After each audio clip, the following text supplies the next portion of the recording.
नमस्कार दोस्तों।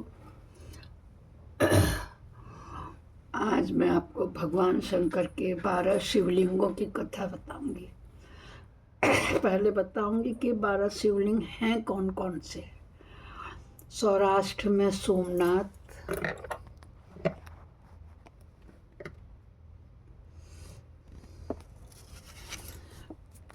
और श्रीशैल में मल्लिकार्जुन,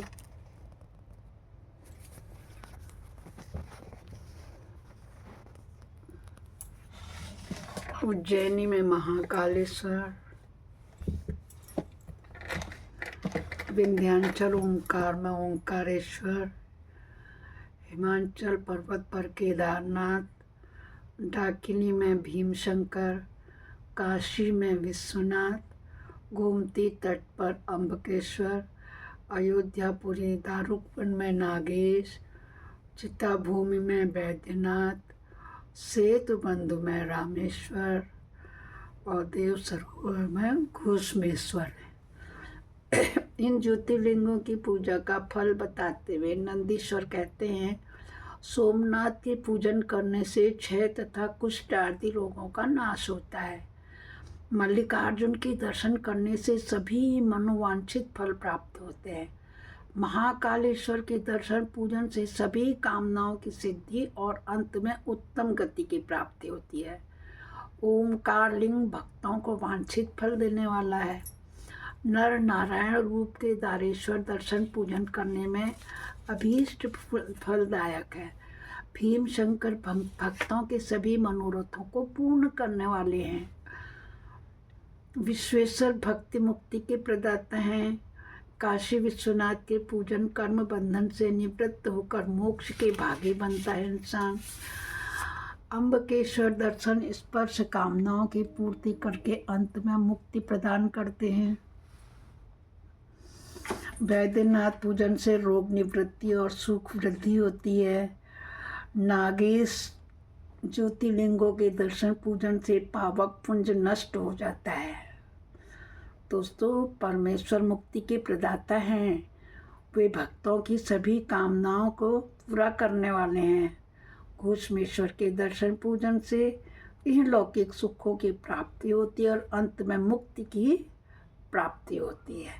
नंदीश्वर जी बोले, हे सनत कुमार जी, इन 12 ज्योतिर्लिंगों के रूप में साक्षात भगवान शंकर ही स्थित हैं।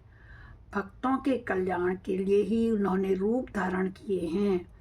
स्वयं शिव जी ने ही चंद्रमा के कष्ट निवारण के लिए सोमनाथ का स्वामी, कार्तिकेय के कारण के लिए मल्लिकार्जुन का दूषण दानव हुंकार द्वारा भस्म करने के लिए महाकालेश्वर का, विंध्याचल वासियों के लिए कल्याणार्थ ओंकारेश्वर का, नर नारायण को सुख देने के लिए केदारनाथ का, असुर भीम के वध के निमित्त भीम शंकर का, भैरव की स्थापना के लिए विश्वनाथ का,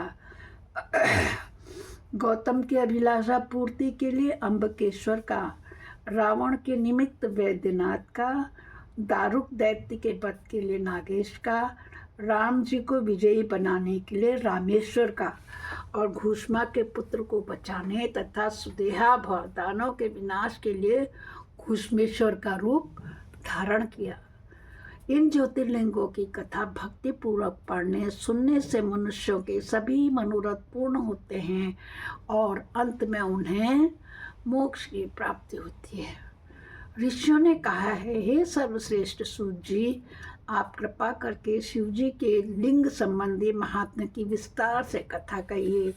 सूत जी बोले, पृथ्वी पर 12 शिवलिंग की कथा है। यह सहित सारा जगत सिंह लिंग में प्रतिष्ठित होने के कारण लिंगमय है। सारा दृश्य जगत लिंग में प्रतिष्ठित होने के कारण लिंगमय है। सारा दृश्य जगत शिव जी की स्वरूप है। देवता, असुर और मनुष्य सभी शिव जी की पूजा करते हैं, अतः सारा त्रिलोक शंकर जी से व्याप्त है। भगवान शंकर सब तीर्थों तथा स्थलों में अनेक प्रकार के लिंग धारण करते हैं। लोक कल्याण की भावना से प्रेरित होकर ही शंकर जी ने अपने लिंग की कल्पना की है, जिसकी पूजा करके मनुष्य सिद्ध प्राप्त करता है। भक्तों, यद्यपि पृथ्वी में विद्यमान लिंग असंख्य है, तथापि प्रधान ज्योतिर्लिंग 12 हैं। सौराष्ट्र में सोमनाथ, श्रीशैल में मल्लिकार्जुन, उज्जैन में महाकाल, विंध्य प्रदेश में ओंकारेश्वर, हिमालय श्रृंग पर केदार, डाकिनी में भीमशंकर, वाराणसी में विश्वेश, गोमती तट पर त्र्यंबकम, चिंता भूमि में वैद्यनाथ, अयोध्या के दारूपन में नागेश, सेतुबंध में रामेश और देव सरोवर में घुसमेश। प्रातः काल उठकर इन 12 ज्योतिर्लिंग का स्मरण वाचन करने से आवागमन के चक्र से मुक्ति मिल जाती है। इन लिंगों की पूजा से सभी वर्णों के लोगों के दुखों का नाश होता है। इन लिंगों पर चढ़ा नैवेद्य भक्षण करने से सारे पाप क्षण में ही भस्म हो जाते हैं। बोलो शंकर भगवान की जय होवे। इस प्रकार मैंने बता दिया, मगर आपको मैं एक और बताऊंगी कि इनके उपलिंग भी हैं। जैसे सोमेश्वर है ना, उनका स्थान सागर और पृथ्वी का मिलन स्थान है, उनका उपलिंग है अंतकेश।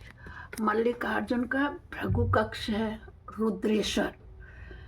महाकालेश्वर का नर्मदा तट पर है, उनको दुग्धेश भी कहते हैं। ओंकारेश्वर का बिंदु सरोवर है, कर्दमेश कहते हैं। और केदारेश का यमुना तट है, भूतेश कहते हैं उपलिंग इसका। भीमाशंकर का सह्याद्री है निवास स्थान, तो भीमेश्वर है। नागेश्वर का सरस्वती तट पर है, तो भूतेश्वर है। रामेश्वर समुद्र तट है, तो गुप्तेश्वर उपलिंग है। घुसमेश्वर का शिवालय है, तो व्याघ्रेश्वर है। इन सभी लिंगों और उपलिंगों का दर्शन पूजन अनिष्ट नाशक और इष्टदायक है, इष्ट साधक होता है। श्रद्धालु जन इन लिंगों में से किसी भी एक की उपासना से यह लौकिक सुख प्राप्त करते हैं और पारलौकिक आनंद मोक्ष को प्राप्त कर लेते हैं। सूत जी अत्यंत प्रसिद्ध शिवलिंगों के इतिहास और उनकी महिमा का परिचय कराता है। इस प्रकार मैं आपको अब कल को 12 ज्योतिर्लिंगों की एक एक की कथा सुनाऊंगी। तब तक के लिए हर हर हर महादेव। बोलो शंकर भगवान की जय होवे। हर हर महादेव। दोस्तों, रोज अपने घर में लगा लिया करो।